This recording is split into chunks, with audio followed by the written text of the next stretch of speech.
Hi, boys and girls. It's Miss Brooke, here to read you Jan Brett's book, The Easter Egg.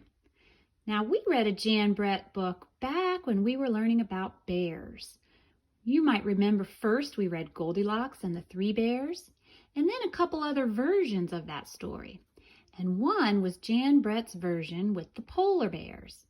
The three polar bears left their home, and while they were gone, a lookie came in. She came in after her sled dogs got loose, and she tried on their boots and slept in their bed and ate their food just like Goldilocks did in the first version.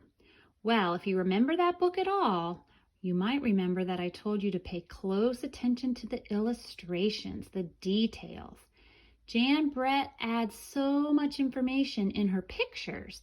Especially take a look all around the edges, the border, or the frame of each page, and you'll sometimes get a sneak peek of what's coming up or some extra information. Let's start. Jan Brett, the Easter egg.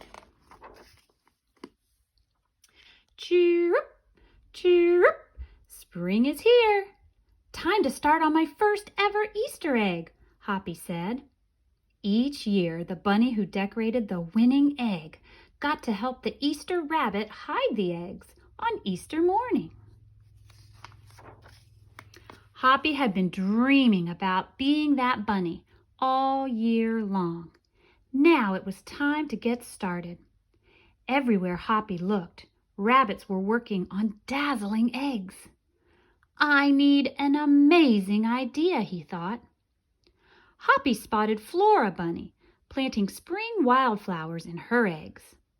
The Easter rabbit will love those colorful flowers, he thought, and he started picking flowers for his egg. Here's a basket for your flowers, Hoppy, Flora said. Chop, chop, scrape, scrape. Hoppy spied Buster Birch carving a magnificent wooden egg. I wish I had some wood for my egg, he wished out loud. Here you go, Hoppy, Buster Birch said, and he put a smooth, round piece of wood into Hoppy's basket. Thank you, Buster, Hoppy said.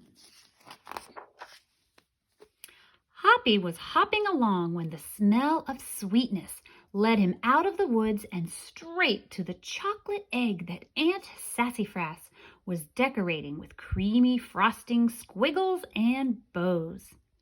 Hello, Hoppy, she said, and she put some chocolate squares in his basket. Hippity-hop, Hoppy exclaimed, I'll make the Easter rabbit a chocolate egg so sweet, it will make his whiskers tingle.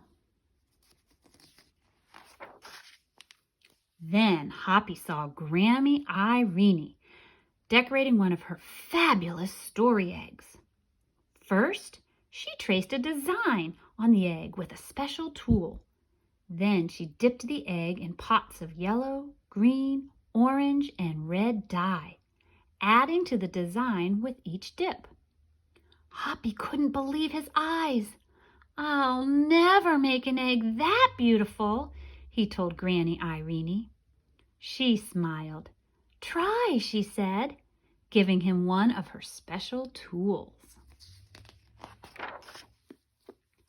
Hoppy was hopping by Hans Vander Rabbit's garden when he spotted an extraordinary egg.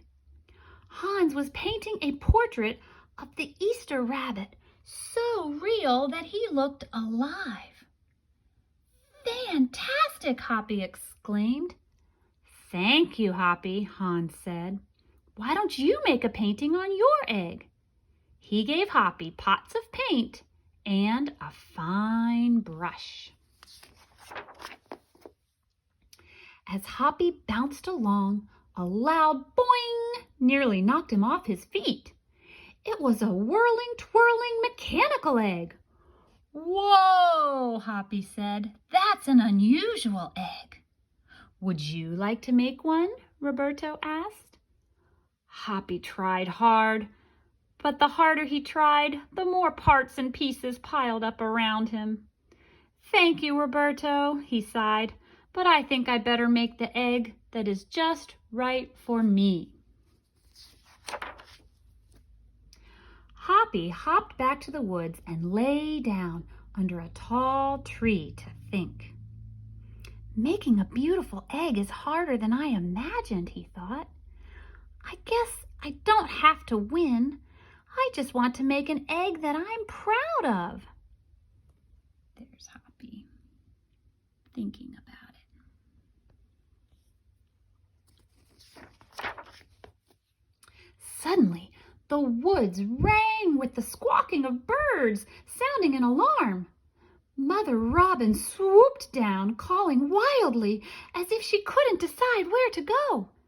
An egg had tumbled out of Mother Robin's nest. Inside the perfect blue egg was a baby robin that needed its mother to keep it warm until it hatched. Hoppy knew what he had to do. He sat down carefully and covered the blue egg with his soft, warm fur. "I'll take care of you the best I can," he whispered. Relieved, Mother Robin chirped and settled down on her other 2 eggs. So she's in the nest, and Hoppy's helping out with this one. Hoppy never left the robin's egg. If it was sunny and warm, he carefully turned the egg in its nest of moss. If it was rainy and cold, he kept the egg covered and dry. At night, wild animals passed by. Hoppy crouched down and stayed hidden in the ferns. Often he heard strange noises coming from above, but Hoppy didn't run away. This might remind my friends of Horton sitting on the egg for Lazy Maisie. Every day the rabbits worked hard on their eggs. Tadpoles turned into frogs, buds swelled into leaves, and Easter came closer and closer. Finally, it was time for the rabbits to take their eggs to the glen. They had forgotten all about Hoppy, who was quietly sitting on the blue egg under the tall tree in the woods. See over here, he's still sitting on that blue egg.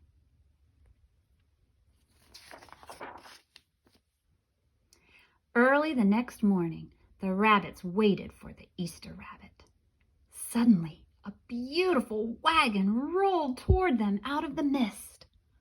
Ooh, here he comes.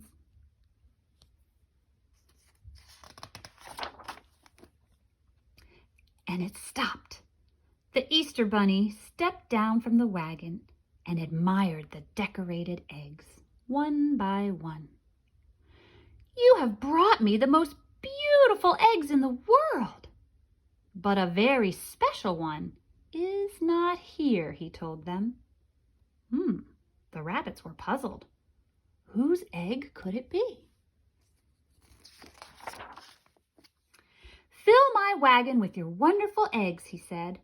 "When I return, I will show it to you." And he disappeared into the woods.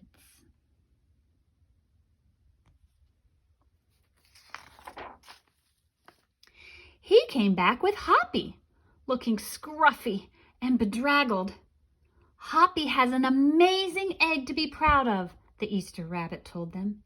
"He has kept Mother Rabbit's egg warm and safe until her baby bird hatched and she could take care of it." The Easter rabbit placed the empty blue shell in the place of honor atop the wagon. Now they were ready to go. The rabbits cheered for the egg that had surprised them all. "It's our best Easter ever, Hoppy," they shouted. Then the brave little bunny and the Easter rabbit rode off together to hide the eggs for girls and boys to find on Easter morning. I'm not sure if anybody noticed, but while they were showing off their beautiful eggs, that's when Jan Brett showed us the baby robin was coming out, hatching out of the egg. And Hoppy was able to give that baby robin right up to Mama. Thank goodness for Hoppy. He did a great job, just like our friend Horton did, that we read during Dr. Seuss Week. Hope you guys enjoyed it. Happy Easter to all. Love you.